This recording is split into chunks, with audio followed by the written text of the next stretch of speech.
I also would appreciate from Homeland Security if they could help us understand the new rulemaking that they're involved with FOIA. The FOIA law is the law, so why do you have to develop new rulemaking, and what in the world is that going to look like? Are you asking me a question? Yeah. Yes. So the GAO report recommended that we finalize our interim FOIA regulation, which embodies FOIA policy and guidance at the department. The rulemaking process is underway.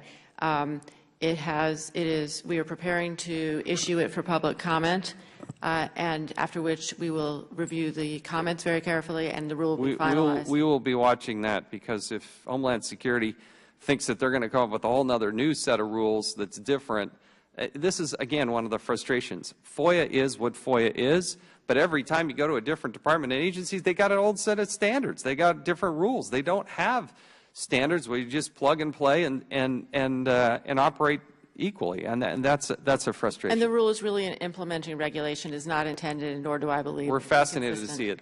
The other thing I'm terribly frustrated at is this. We talked about the scorecard, and I believe this is put out by the Department of Justice, right? You come in and do this evaluation, and there's a color-coded scheme here, and it's different categories of presumption of openness, effective system in place for responding, proactive disclosure, improved timeliness and backlog reduction. Right. And you know, if you sat and listened to some testimony of today and compare it to yesterday, I mean, we had as wide array of people as you can possibly have, from individuals to the New York Times, to the ACLU, to a former CBS News reporter, to Vice, I mean, we got as wide of a swatch of people as we possibly could. And there wasn't anybody that believed that in general, things were going well. And yet, when you do your own scorecard, for instance, at the Department of Justice, you're solid green. You gave yourself 5 out of 5 on presumption of openness, 5 out of 5 on an effective system in place for responding, proactive disclosure. Are you kidding me? The Department of Justice gives themselves a 5 out of 5 on proactive disclosure. You really think anybody in the world believes the Department of Justice is the most, they're at the top of their game? They got an A+, 5 for 5. Do you really believe that? I do. Man, I absolutely do. You live in la-la land. That's the problem. I live in You the live real in world, fantasy land because it ain't working. You're a very nice person, and I'm sure most of the people are very nice people. It ain't working. 550,000 times Americans put forward a request and got a rejection saying doesn't qualify. You think that's working? Is that a presumption of openness? Do you think that's proactive disclosure? I beg to differ. I think it's absolutely fundamentally wrong. We're at the heart of why I think there is a problem, because you all think you're doing a great job. Right. We are constantly evaluating, not just how we do at DOJ. But and your evaluation says you have no room for improvement. Oh, that's not true at all. Then why do you give yourself 5 out of 5? You aren't looking at the whole. Yes, I am. Different categories. I'll go through each and every one of them. I just read the different disclosures, and here it is in green, all green. We have green for proactive disclosures. Proactive disclosures are making available to the public presumption of openness. Exactly.